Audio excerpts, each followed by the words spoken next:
Somo la Injili takatifu ilivyoandikwa na Mathayo.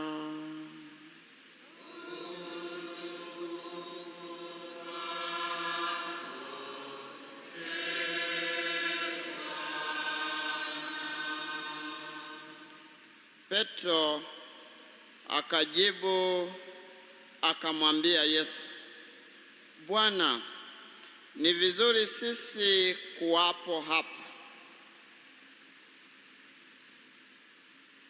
Na tazama, sauti ikatoka katika lile wingu ikisema, huyu ni mwanangu mpendwa wangu, ninayependezwa naye, msikieni yeye.